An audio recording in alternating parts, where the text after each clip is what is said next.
बिस्मिल्लाहिर्रहमानिर्रहीम अस्सलाम वालेकुम। How are you students? I hope you'd be fine.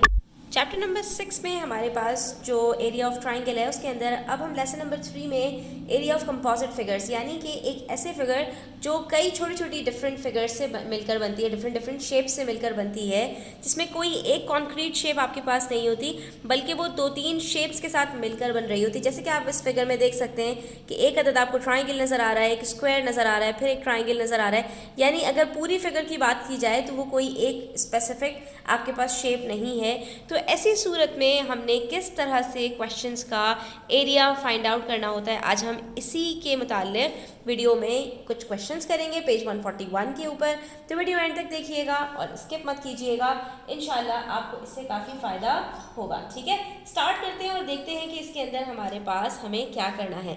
तो हमसे कह रहे हैं कि भाई एक अदद आपके पास यहाँ पर फिगर है और इस फिगर के अंदर आपको कुछ लेंथ वगैरह बताई गई है कि ये जो ट्राइंगल आपको दिया गया है इसकी जो हाइट है, ठीक है। अब ये ट्राइंगल की हाइट का हमें क्या काम है, तो गौर कीजिए कि हम जब ट्राइंगल का एरिया कैलकुलेट करते हैं तो वहाँ पर हमें half into base into height चाहिए होती है।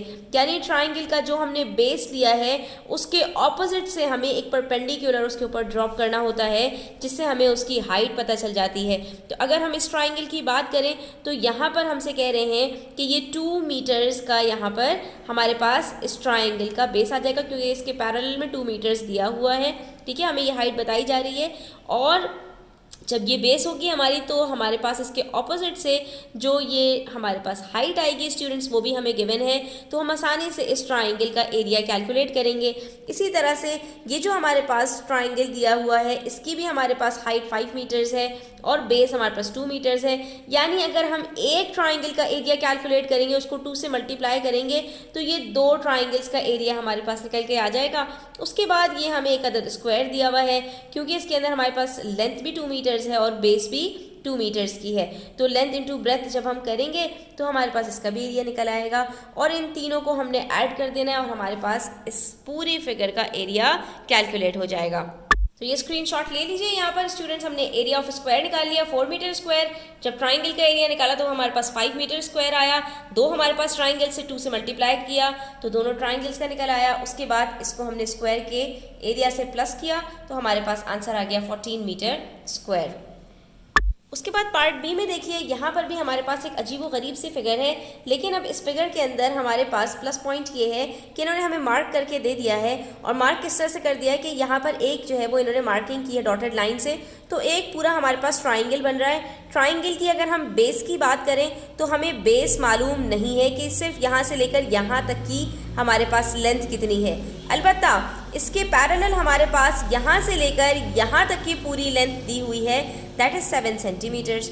तो क्या हम इस वाली लेंथ को निकाल सकते हैं? जी हाँ, बिल्कुल निकाल सकते हैं। उसकी वजह ये है स्टूडेंट्स कि अगर हम यहाँ पर बात करें हाइट की तो ये हमारे पास गिवन है 5 सेंटीमीटर्स और इसके ऑपोजिट में हमारे पास जो पूरी हाइट ऊपर से नीचे तक आ रही है उसको इन्होंने स्प्लिट कर दिया कि यहाँ से लेकर यहाँ तक की जो हमारे पास ट्राइंगल की बेस है अगर हम उसकी बात करें तो वो हमारे पास सिर्फ 3 सेंटीमीटर्स है और उसके नीचे हमारे पास कितनी बच जाएगी यहाँ से लेकर यहाँ तक की, तो ये 5 - 3 इज इक्वल्स टू 2 सेंटीमीटर्स होगी।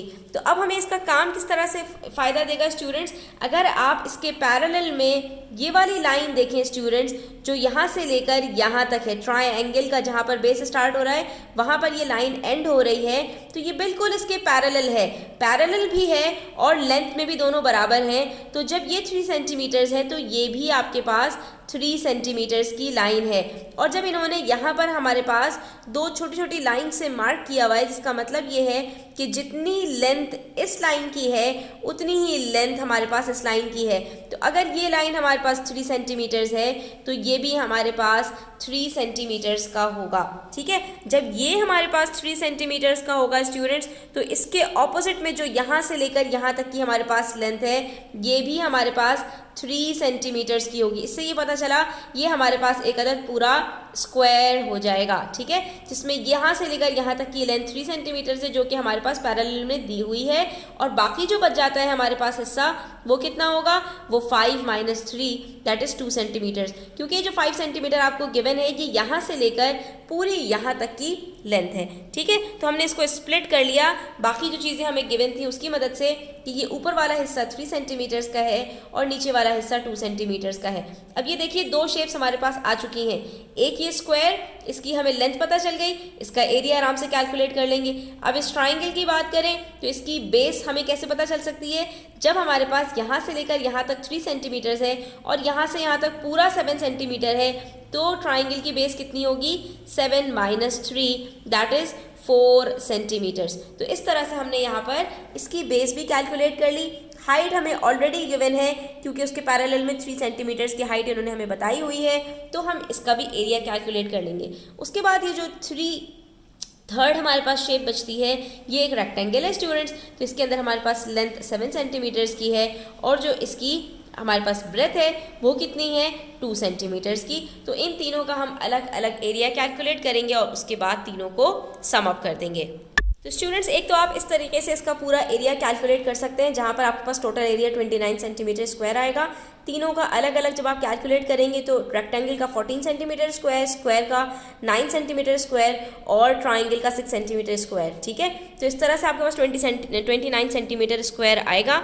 और इसी फिगर को अगर आप गौर से देखें तो यहाँ पर आपके पास पूरा एक रेक्टेंगल बन रहा है। तो आप चाहें तो पूरे रेक्टेंगल का एरिया कैलकुलेट करें और पूरे रेक्टेंगल के अंदर आपके पास बेस कितनी है, 7 सेंटीमीटर और आपके पास लेंथ आपके पास 7 सेंटीमीटर है और आपके पास ब्रेथ 5 सेंटीमीटर है। तो 7 × 5 = 35 सेंटीमीटर स्क्वायर आपके पास ये टोटल रेक्टेंगल का एरिया आएगा। लेकिन इसके अंदर आपके पास ये जो दो ट्राइंगल्स हैं इसको आपने बाहर निकालना पड़ेगा।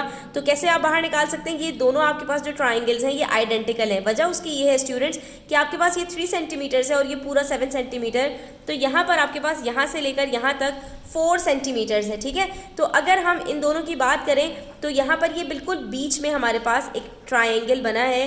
तो ये हमारे पास बेस बनती है कितनी, 2 सेंटीमीटर्स की और ये भी 2 सेंटीमीटर्स की। ठीक है, और ये हमारे पास दी हुई है 3 सेंटीमीटर्स की हाइट। ठीक है, तो बेस और हाइट को मल्टीप्लाई करें, 2 × 3 = 6 और उसको हाफ कर दे तो वो बनता है 3 सेंटीमीटर्स। तो एक ट्राइंगल का आपके पास एरिया आ रहा है 3 सेंटीमीटर स्क्वायर और दूसरे ट्राइंगल का भी 3 सेंटीमीटर स्क्वायर। तो 3 + 3 = 6 होता है। अगर आप इन दोनों को 35 में से माइनस कर दें यानी 6 को माइनस कर दें तब भी आपके पास आंसर 29 सेंटीमीटर स्क्वायर ही आएगा। ये भी एक तरीका यहाँ पर आप अप्लाई कर सकते हैं। डिपेंड ये करता है कि आपको कौन सा तरीका आसान लगता है, लेकिन वो सही होना चाहिए। उसके बाद हमारे पास क्वेश्चन नंबर 2 है। इसमें हमसे कह रहे हैं कि जो शेडेड पार्ट है आपके पास ट्राइंगल के अंदर, रेक्टेंगल के अंदर, आपने इसका एरिया कैलकुलेट करना है। तो स्टूडेंट्स या तो इसका ये तरीका हो सकता है कि आप पूरे रेक्टेंगल का एरिया कैलकुलेट करें जिसमें आपको लेंथ दी हुई है 20 सेंटीमीटर्स और ब्रेथ दी हुई है 12 सेंटीमीटर्स। इन दोनों को मल्टीप्लाई करें, फिर अलग से इस ट्राइंगल का एरिया कैलकुलेट करें। जितना उसका एरिया आ जाए आपके पास वो इस एरिया में से आप सबट्रैक्ट कर दें। ठीक है, और दूसरा तरीका आपके पास क्या हो सकता है कि आप अंदर ही इस शेडेड पार्ट को 2-3 शेप्स के अंदर जो है वो डिवाइड करें। जैसा कि यहाँ पर इन्होंने हमें बता दिया कि ये एक स्क्वायर बन रहा है, ये 2 ट्राइंगल्स बन रहे हैं, तो इन तीनों का आप एरिया कैलकुलेट करें और आपस में प्लस कर दें। हम दोनों तरीक़ों से करके देख लेते हैं और देखते हैं हमारे पास आंसर किस तरह से आता है। तो स्टूडेंट्स पहले तरीके की बात करें तो यहाँ पर हमने पूरे रेक्टेंगल का एरिया कैलकुलेट किया, 240 सेंटीमीटर स्क्वायर आ गया। और उसके बाद जो अनशेडेड ट्राइंगल था उसका एरिया कैलकुलेट किया तो वो 48 सेंटीमीटर स्क्वायर आ गया। फिर हमने पूरे रेक्टेंगल में से जो अनशेडेड पार्ट था उसको सबट्रैक्ट किया तो हमारे पास सिर्फ शेडेड पार्ट का जो एरिया आया वो 192 सेंटीमीटर स्क्वायर आ गया। ठीक है, यहाँ पर आप देख सकते हैं कि ये हमारे पास अनशेडेड पार्ट का 192 सेंटीमीटर स्क्वायर एरिया आया है। लेकिन जो दूसरा तरीका है स्टूडेंट्स, इसके अंदर हम अपने शेप को डिफरेंट शेप्स के अंदर स्प्लिट कर देते हैं। तो अगर इसकी बात करें शेप की, तो ये तो हमें आराम से समझ में आ जाएगा स्टूडेंट्स कि यहाँ से लेकर यहाँ तक की जो हमारे पास लेंथ है वो कितनी होगी। इस पूरे 20 में से 8 को माइनस कर दीजिए तो आपके पास आंसर आता है 12 सेंटीमीटर, यानी आपके पास यहाँ पर लेंथ निकल आई। और ब्रेथ की बात करें तो ब्रेथ हमारे पास इसके पैरेलल में 12 सेंटीमीटर गिवन है, तो इसका मतलब है कि हमारे पास स्क्वायर है 12 सेंटीमीटर × 12 सेंटीमीटर लेंथ का। ठीक है, तो ये तो हमारे पास स्क्वायर का एरिया बड़ी आराम से निकल आएगा। लेकिन जो हमारे पास ये 2 ट्राइंगल्स हैं शेडेड, क्या इन दोनों का एरिया भी हम अलग से कैलकुलेट कर पाएंगे? तो इन दोनों का एरिया हम अलग से कैलकुलेट नहीं कर सकते, जिसकी वजह से हमारे पास यहाँ पर जब इन दोनों का एरिया अलग से कैलकुलेट नहीं हो सकता, उसकी वजह ये है कि यहाँ से लेकर यहाँ तक की ना तो हमें लेंथ गिवन है और ना F से लेकर G तक की हमारे पास लेंथ गिवन है। तो जब ये दोनों हमारे पास गिवन नहीं और ना ही ये मेंशन किया गया है कि ये दोनों लेंथ्स हमारे पास बराबर हों, तो जब ये दोनों बराबर भी नहीं है तो हम कैसे इन दोनों का एरिया कैलकुलेट कर पाएंगे। इस वजह से जो सेकंड मेथड है ये यहाँ पर अप्लाई नहीं हो सकता। हाँ, अगर ये दोनों लेंथ आपके पास बराबर हो जाती तो आप 12 को स्प्लिट करते, ये भी 6 हो जाता, ये भी 6 हो जाता और हाइट ऑलरेडी आपको गिवन है, फिर आप इन दोनों का एरिया कैलकुलेट कर सकते थे। ठीक है, लेकिन अभी इस वक्त इन दोनों का एरिया अलग अलग कैलकुलेट नहीं हो सकता। अच्छा जी, उसके बाद यहाँ पर हमारे पास है पार्ट बी, जिसके अंदर एक हमारे पास रेक्टेंगल है और 2 अदर ट्राइंगल्स हैं और हमें सिर्फ शेडेड पार्ट का एरिया कैलकुलेट करना है। तो हम या तो ये कर सकते हैं स्टूडेंट्स के सिर्फ इस ट्राइंगल का एरिया कैलकुलेट करें। कैसे? क्योंकि इसके पैरेलल में हमें यहाँ से लेकर 9 मीटर्स का ये हमें यहाँ पर बताया गया है कि ये जो लेंथ है यहाँ से लेकर यहाँ तक की और यहाँ से लेकर यहाँ तक की ये दोनों बिल्कुल बराबर हैं। ठीक है, आपको ये बता रहे हैं, इस लाइन से आपको पता चल रहा है और टोटल लेंथ आपको दी हुई है 20 मीटर्स। तो इसका मतलब है कि ये भी आपके पास 10 मीटर्स का होगा और ये भी आपके पास 10 मीटर्स का होगा। तो इससे आपको ये बेस पता चल जाए। ठीक है, उसके बाद हाइट की बात करें तो हाइट क्या हमारे पास यहाँ पर तो गिवन नहीं है, लेकिन इसके पैरेलल में गिवन है, दैट इज 12 मीटर्स। तो हम इसका तो बड़ी आसानी से बेस और हाइट को मल्टीप्लाई करके हाफ करेंगे तो एरिया कैलकुलेट कर लेंगे। अब बात करते हैं इस ट्राइंगल की स्टूडेंट्स। इसके अंदर हमारे पास बेस गिवन है 9 मीटर्स और जब इसकी हाइट की बात करें तो ये एक ऑब्ट्यूज ट्राइंगल है जिसके अंदर हमें लाइन को एक्सटेंड करके इसके एक परपेंडिकुलर गिराना होता है। तो इसकी हाइट भी हमारे पास गिवन है, तो हम इन दोनों को मल्टीप्लाई करेंगे और हाफ कर देंगे तो इसका भी एरिया हमारे पास कैलकुलेट हो जाएगा। ठीक है, तो जब हम इन दोनों का एरिया कैलकुलेट कर लेंगे, उन दोनों को ऐड करेंगे और हमारे पास आंसर आ जाएगा। तो ये हमारे पास बड़ी आराम से निकल आएगा। पहला ट्राइंगल हमारे पास राइट एंगल ट्राइंगल है, दैट इज ट्राइंगल ABE। इसके अंदर हमारे पास बेस है 12। आप चाहे बेस 12 ले लीजिए या आप हाइट जो है वो 12 ले लीजिए, इससे कोई फ़र्क नहीं पड़ता क्योंकि यहाँ पर ये राइट एंगल ट्राइंगल है। ठीक है, उसके बाद जब हमने इन दोनों को मल्टीप्लाई किया और डिवाइड कर दिया 2 से, तो 60 मीटर्स आ गया, मीटर स्क्वायर। और जो दूसरा ट्राइंगल है हमारे पास BDF, तो उसका हमारे पास एरिया 54 मीटर स्क्वायर आ गया क्योंकि इसकी बेस हमारे पास 9 मीटर्स की और हाइट हमें गिवन है 12 मीटर्स की। ठीक है, तो जब हमने इन दोनों को मल्टीप्लाई किया तो इसका भी आंसर आ गया। फिर इन दोनों को हमने ऐड अप किया तो हमारे पास शेडेड पार्ट का एरिया कैलकुलेट हो गया, दैट इज 114 मीटर स्क्वायर। तो यहाँ पर हमारे ये प्रैक्टिस क्वेश्चंस कंप्लीट होते हैं पेज 141 के ऊपर। आई होप स्टूडेंट्स के आपको अच्छी लगी होगी वीडियो अच्छी लगी हो तो लाइक कीजिएगा, अपने फ्रेंड्स के साथ शेयर कीजिएगा। चैनल सब्सक्राइब नहीं किया तो सब्सक्राइब कर लीजिए। अपना बहुत ख्याल रखिएगा। अल्लाह हाफिज़।